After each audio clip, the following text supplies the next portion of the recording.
ಗುಜರಾತ್ನ ಅಹಮದಾಬಾದ್ನಲ್ಲಿ ನಿನ್ನೆ ವಿಮಾನ ದುರಂತ ಏನಾಗಿತ್ತು? ಈ ವಿಮಾನ ದುರಂತದಲ್ಲಿ 265 ಜನ ಸಾವನ್ನಪ್ಪಿದ್ದಾರೆ. ಅದರಲ್ಲಿ ಓರ್ವ ಮಾತ್ರ ಬದುಕಿರೋದು. ಆ ಓರ್ವ ಬದುಕಿರುವಂತಹ ಸ್ಟೋರಿಯನ್ನು ನಿಮ್ಮ ಮುಂದೆ ಹೇಳ್ತೀವಿ. ಹೇಗೆ ಬದುಕಿದ ಅಂತ ಹೇಳಿ, ಯಾವ ರೀತಿಯಾಗಿ ಬದುಕಿದ ಅನ್ನೋದನ್ನ ಸ್ವತಃ ವ್ಯಕ್ತಿನೇ ಹೇಳ್ತಾರೆ. ಸಣ್ಣ ನಿರ್ಲಕ್ಷ್ಯವೇ 265 ಜನರ ಪ್ರಾಣ ಹೋಗಕ್ಕೆ ಕಾರಣ ಆಯಿತು. ವಿಮಾನ ದುರಂತದ ಬಗ್ಗೆ ಹಲವು ಅನುಮಾನ ವ್ಯಕ್ತವಾಗ್ತಾ ಇದೆ. ಡಿಜಿಸಿಎನಿಂದ ಈಗ ತನಿಖೆ ಚುರುಕುಗೊಂಡಿದೆ. ಅಹಮದಾಬಾದ್ಗೆ ಬಂದ ವಿಮಾನದ ಕ್ಷಮತೆ ಪರೀಕ್ಷಿಸಿದ್ರು ಪೈಲಟ್. ಲಂಡನ್ಗೆ ಹಾರುವ ಮುನ್ನ ರೆಗ್ಯುಲರ್ ಚೆಕಿಂಗ್ ಅನ್ನ ನಿರ್ಲಕ್ಷಿಸಿದ್ರ. ಟೇಕ್ ಆಫ್ ಆಗಿ ವಿಮಾನ ಮೇಲೇರಿದ್ದು ಕೇವಲ 650 ಅಡಿ ಮಾತ್ರ. ಇದು ಡಬಲ್ ಇಂಜಿನ್ ನಲ್ಲಿ ಕಾಣಿಸಿಕೊಂಡ ದೋಷ. ಚೆಕಿಂಗ್ ಇಲ್ಲದೆ ಯಾವ ವಿಮಾನಗಳು ಹಾರಾಟ ನಡೆಯೋದಿಲ್ಲ. ಯಾವ ವಿಮಾನವನ್ನು ಕೂಡ, ಇವನ್ ಸಿಂಗಲ್ ಯಾರಾದರೂ ಪ್ರೈವೇಟ್ ಜೆಟ್ ಇದ್ರೂ ಕೂಡ ಅದನ್ನೂ ಕೂಡ ಚೆಕ್ ಮಾಡಿ ಹಾರಿಸ್ತಾರೆ. ಸುಮ್ಮನೆ ಅದೇನು ಬಸ್ಸಾ ಚೆಕ್ ಮಾಡ್ದೇನೆ ಹತ್ತಕ್ಕೆ.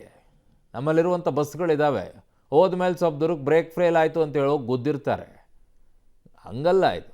ಆಮೇಲೆ ನಮ್ಮಲ್ಲಿರುವಂಥ ಬಸ್ ಓಡಿಸೋರೆಲ್ಲ ಮೊಬೈಲ್ ನೋಡ್ಕೊಂಡು ಓಡಿಸ್ತಾರೆ. ಒಂದು ಕ್ಷಣ ಯಾಮಾರಿದ್ರು ಹೋಗಿ ಡಿಕ್ಕಿ ಹೊಡೆಯೋಕ್ಕೆ, ಅದನ್ನು ನೆಲದ ಮೇಲೆ ಓಡಾಡೋದಲ್ಲ, ಆಕಾಶದಲ್ಲಿ. ಅಗತ್ಯಕ್ಕಿಂತ ಹೆಚ್ಚು ಇಂಧನ ಸಂಗ್ರಹವೇ ಕಾರಣವಾಯ್ತಾ? 1.2 ಲಕ್ಷ ಲೀಟರ್ ಇಂಧನ ಸಾಮರ್ಥ್ಯವನ್ನು ಹೊಂದಿರುವಂಥ ವಿಮಾನ. ಅದೆಲ್ಲ ಹಂಗೆ ಬರಲ್ಲ. ಲಂಡನ್ಗೆ ತೆರಳಲು ಬೇಕಾಗಿದ್ದು 40,000 ಲೀಟ್ರು. ಈಗೆಲ್ಲ ಅಂತವೇ ಬರ್ತವೆ ಈಗ, ಆಗ ಅದು ಇದು ಅಂತೇಳಿ. ಅಗತ್ಯಕ್ಕಿಂತ 3 ಪಟ್ಟು ಇಂಧನ ಸಂಗ್ರಹವೂ ಕೂಡ ಅನಾಹುತಕ್ಕೆ ಕಾರಣ ಅಂತಿದ್ದಾರೆ. ಆ ಥರ ಇರೋದಿಲ್ಲ.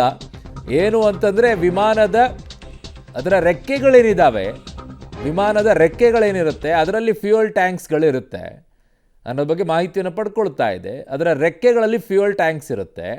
ನಿಮಗೆ 1,24,000 ಲೀಟ್ರ್ ಕೆಪಾಸಿಟಿ ಇದ್ದರೆ ಅದನ್ನು ಡಿವೈಡ್ ಮಾಡಿ ಈ ಕಡೆಗೆ ಆ ಕಡೆಗೆ. ಫಾರ್ ಎಕ್ಸಾಂಪಲಿಗೆ 50,000 ಲೀಟ್ರ್ ಅವ್ರು ಹಾಕ್ಸ್ಕೊಂಡಿದ್ದಾರೆ ಅಂತಂದರೆ, ಎಡಭಾಗದಲ್ಲಿರುವಂಥ ವಿಮಾನದ ರೆಕ್ಕೆಗೆ 20,000 ಲೀಟ್ರ್ ಹಾಕಿಸ್ತಾರೆ, 25,000 ಲೀಟ್ರ್. ಬಲಭಾಗದ ವಿಮಾನದ ಲೀಟ್ರಲ್ಲಿ 25,000 ಲೀಟ್ರ್ ಹಾಕ್ತಾರೆ.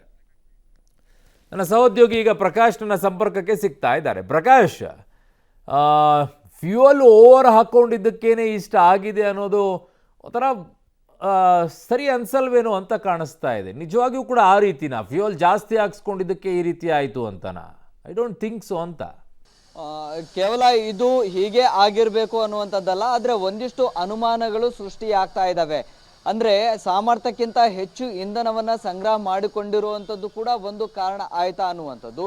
ಅದರ ಜೊತೆಗೆ ರೊಟೀನ್ ಚೆಕಿಂಗ್ ಏನಿರುತ್ತಲ್ಲ ಅದರಲ್ಲಿ ಕೂಡ ನಿರ್ಲಕ್ಷ್ಯವನ್ನ ಮಾಡಿದ್ರು ಅನ್ನುವಂಥದ್ದು ಕೂಡ ಒಂದು ಅನುಮಾನವನ್ನ ಕಾಡ್ತಾ ಇದೆ.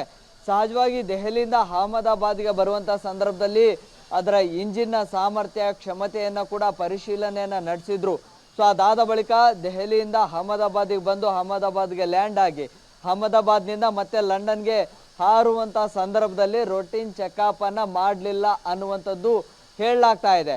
ಸೊ ಹಾಗಾಗಿ ಒಂದೊಮ್ಮೆ ಅಲ್ಲಿ ರೊಟೀನ್ ಚೆಕಿಂಗ್ ಮಾಡಲಿಲ್ಲ ಅಂತ ಹೇಳಿದ್ರೆ ಅದು ಕೂಡ ಈ ಒಂದು ದುರಂತಕ್ಕೆ ಕಾರಣ ಆಯ್ತಾ ಅನ್ನುವಂತಹ ಅನುಮಾನಗಳು ಕೂಡ ಕಾಡ್ತಾ ಇರುವಂಥದ್ದು. ಅದರ ಜೊತೆಗೆ ಅದರ ಏನು ಫ್ಯೂಯಲ್ ಸಾಮರ್ಥ್ಯ ಏನಿದೆಯಲ್ಲ ಅದು 3 ಪಟ್ಟು ಸಂಗ್ರಹ, ಅಂದರೆ ಸಾಮರ್ಥ್ಯಕ್ಕಿಂತ 3 ಪಟ್ಟು ಹೆಚ್ಚು ಸಂಗ್ರಹವನ್ನು ಮಾಡಲಾಗಿತ್ತು.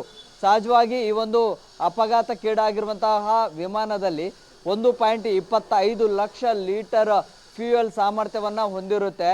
ಸೊ ಆದರೆ ಅದರಲ್ಲಿ ಲಂಡನ್ಗೆ ಕೇವಲ ಒಂದು 40 ಲೀಟರ್ನ ಅಂದರೆ 40,000 ಲೀಟರ್ನಷ್ಟು ಇಂಧನ ಇದ್ದರೆ ಸಾಕಾಗಿತ್ತು. ಆದರೆ 3 ಪಟ್ಟು ಹೆಚ್ಚು ಅದರಲ್ಲಿ ತುಂಬಿಸಿದ್ರು ಅನ್ನುವಂಥದ್ದು ಕೂಡ ಹೇಳಲಾಗ್ತಾ ಇದೆ.